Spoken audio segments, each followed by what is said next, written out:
আপনি তো অনেক আগে থেকেই বলে আসছেন যে আপনি সেন্সর বোর্ডে বিশ্বাসী না। এখন নতুন সংস্কারের সেন্সর বোর্ড কিভাবে দেখতে চান? আমি সেন্সর বোর্ডই দেখতে চাই না আসলে, বিকজ সেন্সর বোর্ড সিস্টেমটাই অনেক প্রাগৈতিহাসিক পুরনো। যে একটা কমিটি থাকবে সচিবের নেতৃত্বে, তাতে হয়তো সাংস্কৃতিক অঙ্গনের কিছু লোকজন থাকবেন, তারা ডিসাইড করে দিবেন যে একজন শিল্পী কী বলবে না বলবে। আমি এই পুরো পদ্ধতিরই বিপক্ষে। আমার পয়েন্টটা হচ্ছে সিম্পল, সেটা হচ্ছে পুরো পৃথিবীতে এখন গ্রেডেশন সিস্টেম চলে, যে আপনি আসলে এই ছবিটা কোন বয়সী দেখার জন্য উপযুক্ত, কোন ধরনের, সেই সিস্টেমটা আসলে ফলো করা উচিত।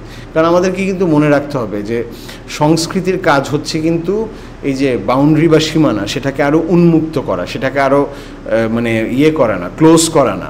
তো সেন্সর বোর্ড সেই কাজটাই করে। সেন্সর বোর্ড আসলে যখন দেখে যে এইটা হয়তো, এবং ইন্টারেস্টিংলি আপনি যদি দেখেন যে বিগত অনেক বছর ধরে যেই ধরনের ছবিগুলোকে সেন্সর বোর্ড আটকে দিয়েছে সবগুলোই হচ্ছে পলিটিক্যাল ন্যারেটিভের ছবি।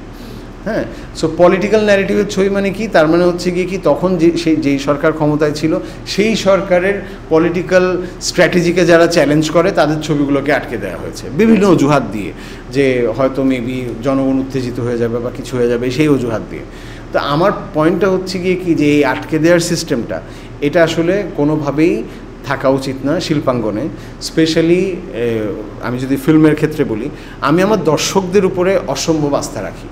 কিভাবে? সেটা হচ্ছে যখন আপনি 600-700 টাকা দিয়ে একটা টিকিট কেটে একটা ছবি দেখতে যাবেন এবং 2-3 ঘন্টা জ্যাম ঠেলে ছবিটা দেখতে যাবেন, আপনি অপাত্রে এই টাকাটা দান করবেন না। আপনি যখন জানবেন যে এই ছবিটা আসলে আপনার সময়ের মূল্য দেবে তখনই যাবেন।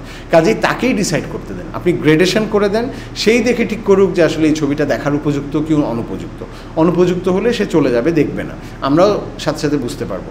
এখানে রাষ্ট্রের আলাদা করে ঠিক করে দেয়া, খবরদারি করা, আমি টোটালি এটার বিপক্ষে। সেন্সর বোর্ডকে অন্য কোনো রূপে না, আমি সেন্সর বোর্ড প্রথাটাই দেখতে চাই না, আমি সেন্সর সার্টিফিকেশন বোর্ড দেখতে চাই, যারা আসলে সার্টিফিকেশন দিয়ে দিবে সংবিধানের বিধি নিষেধ অনুযায়ী, যে কিভাবে এই ছবিটা 16-র উপরে দেখতে হবে, 16 বছর বয়সীদের উপরে, এই ছবিটা 13-14-র উপরে দেখতে পারে, এই ছবিটা শিশুদের নিয়ে দেখা যেতে পারে, সর্বসাধারণের জন্য উন্মুক্ত।